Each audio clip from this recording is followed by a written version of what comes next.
I'm here with Paul doing an interview and an intercut with various live bits that we haven't done yet, so I don't know what it's going to look like. Hopefully it'll look good. Like most music, it's either the beat or the speed of it. And when it comes to lyrics, then punk rock's got all of it, really. I do like lyrics to have some meaning, some in-depth, emotional or informational source. Singers that make the most of their position of being able to sing to other people. It's quite a position to be in, really.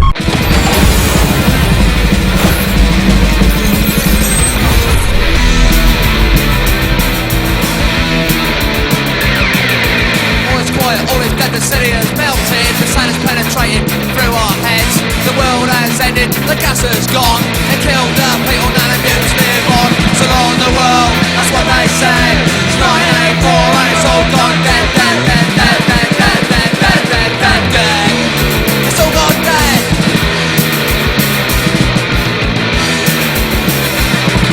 There is no England, anarchy is right. I don't contradict or try to fight. It's always dark, there is no light. A 77 has rose to its height. So on the world, that's what they say. It's 984 and it's all gone dead, dead, dead, dead, dead, dead, dead, dead, dead, dead, dead. It's all gone dead.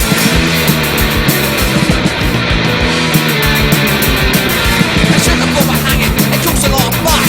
No one trusts the government, we have to fuck us us. They're on the banks left, they've all gone bust. And the houses are parliament, it's just a pile of dust. So on the world, that's what they say. It's 984 and it's all gone dead.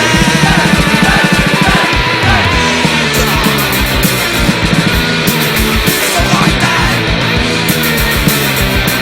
It's 984, it's gonna be a war. It's 984 and there's gonna be a war. War, who needs fucking war?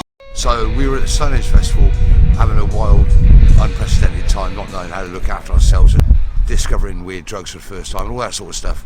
And then the next day we was in Caution, Pickwick Studio in Caution, which is more or less near Reading. I'm now referring back to my diaries that I kept at the time, which I recently looked through. And so I looked through the diary and it was a mess, partly because I wrote the diary several days after it all happened. It was all mixed up. There was a gig in London that we all went to because the AS were playing, and then we came back from that and then went into the studio for mixing side one day, mix side two, day two. So it basically took 4 sessions in the studio for a day long each, and we've been in there before, but it's a pretty basic 8-track studio, nothing too fancy. We just sort of got on with it, played it. It was, we were fairly naive and new to it all. We were all about, I don't know how old, like about 20 years old or whatever. All the mod cons of doing it through computers and stuff you've got in studios these days. The sound isn't great, but it is truly analog. Okay, look at this, Friday night. Right, mind your age. What's this about?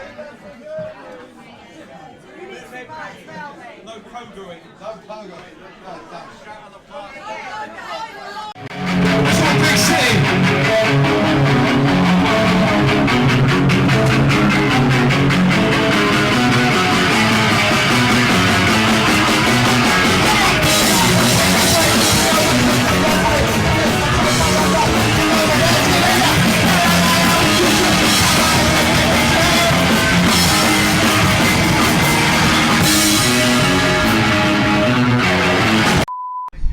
Let's have a chat about the artwork. So that was by a guy called Nick Lance, is that right? Nick Lance, he was a chap, random chap, just wrote a letter asking for some information about the Subhumans once I put the address on the back of the Demolition War EP. Lots of letters started coming in. And at the bottom of his letter was a very fine pen drawing of a punk rocker's head with a Mohican. I thought, that's good. At the time, we needed the front cover for Religious Wars, and we weren't that good at art or had any ideas or whatever. I thought, well, this looks like, oh, maybe a drawing might be good. This looks neat. So I just sent him basic info or whatever and saying, could you possibly do a drawing to fit the song Religious Wars, and here's the lyrics. And I don't know, what was it, 2 or 3 weeks, the cover just arrived to the post. It's just like, whoa, look at this is awesome.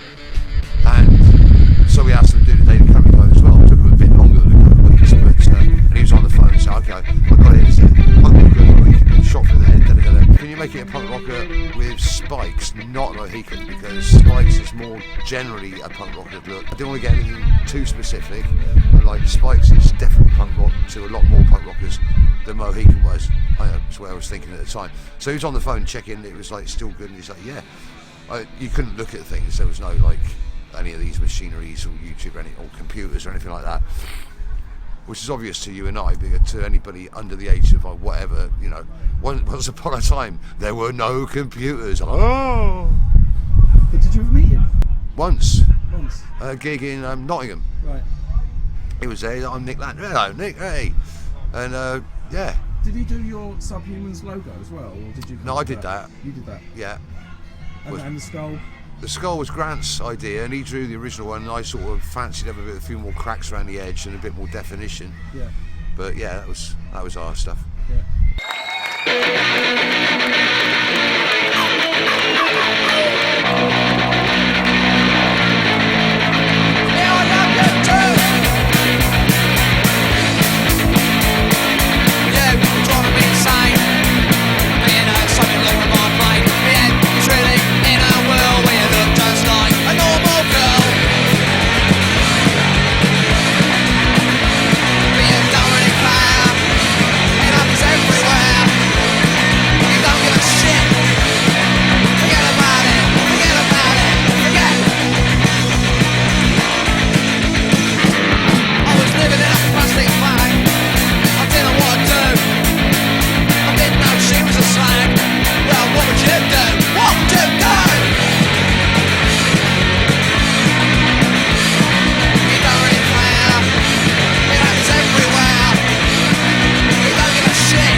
They're all good in a way, but the coastal cities are perhaps predictably the better places to play. San Francisco's always very good, LA's very good, New York, Chicago.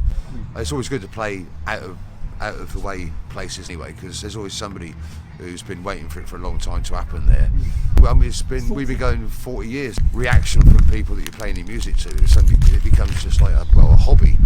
And to be quite brutally frank, a hobby doesn't really pay the rent. Whereas playing gigs, hopefully, without ripping anybody off, if you can pay the rent with that, that's good news all round. I mean, not all of us don't work. You know, Bruce does, he teaches. Phil's a cab driver in London.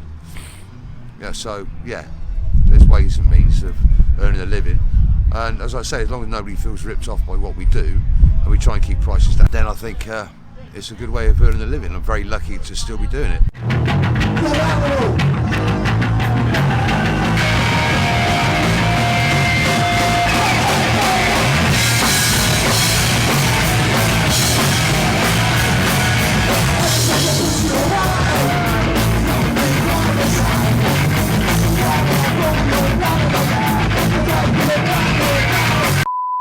Some tracks are definitely more invigorating for the crowd than others. So I mean, Religious Wars just has that chorus and that tune. We love that as soon as we invented it. So that's always the last track of this whole set. That's the standout one. Mickey Mouse is Dead is another one of those tracks that is phenomenally popular for some reason. Mickey Mouse is Dead got kicked in the head, cause people got too serious. They planned out what they said. They couldn't take the fantasy, tried to accept reality, analyse the laughs, cause pleasure comes in halves. The purity of comedy, they had to take it seriously, change the words around, tried to make it look profound. The comedian is on stage, it's taken for a wage. The critics think he's great, but the laughter turns to hate. So Suffolk City is another very popular one. In fact, it goes, I think it's Religious Wars, Suffolk City, No, and Mickey Mouse is Dead are the top 4 and always have been for people's liking of songs.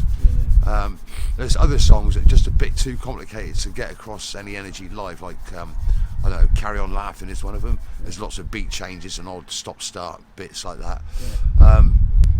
Most of our songs are pretty good played live, if I dare say so.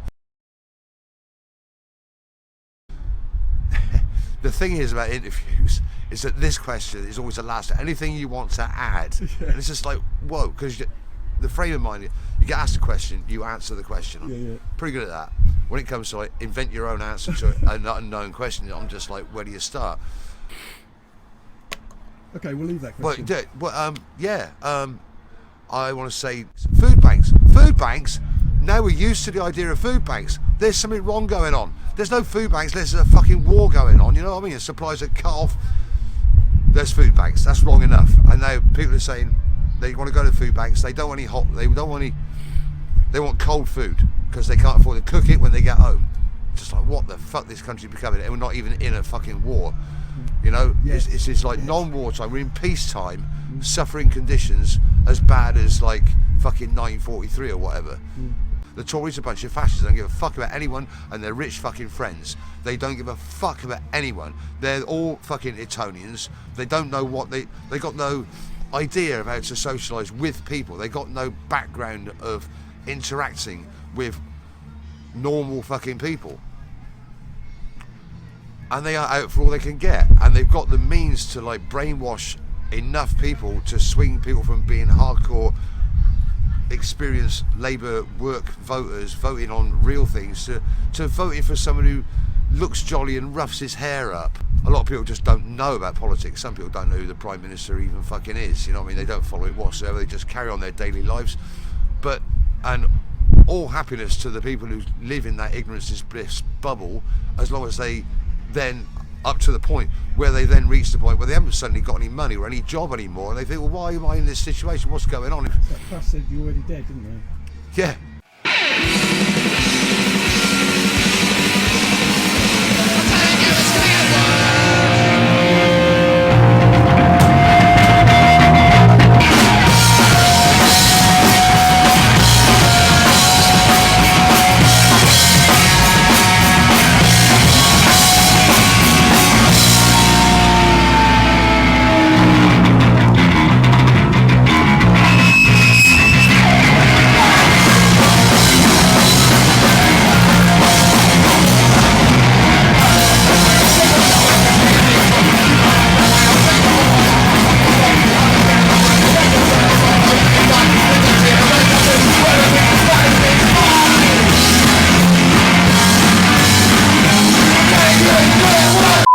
Like starting to believe the myth that everyone's fucking stupid. You know, you can get to the point you think everyone's violent or stupid or ignorant and stupid, and as soon as you start that, you start becoming a fucking elitist yourself without even fucking knowing it. So you're putting yourself above a whole bunch of millions of other people. But people aren't stupid, they're misinformed, they're disinformed, they're told bullshit and lies, and people trust governments because they are in governments, because for generations people have trusted governments. It's like what you do, apparently. You trust people who are in power, you vote them in, you trust them to do something good, and the shock of having a bunch of people voted in who are going to do you no good whatsoever, finally maybe it'll just crack through people's heads and burst that fucking bubble, and hopefully people start to realise they've got to get on with their neighbours and like talk about people. What can we do for ourselves to make our local living standards better for ourselves by helping each other, not relying on councils and governments to do it for us. We can't fucking rely on these people to make our lives better, and it's not easy doing it yourself with a whole bunch of people you haven't even met before. But the whole nature of society is to keep us all living in little bubbles, split apart from each other, especially with the invention of computers and technology, keeping people addicted to their screens, big or small.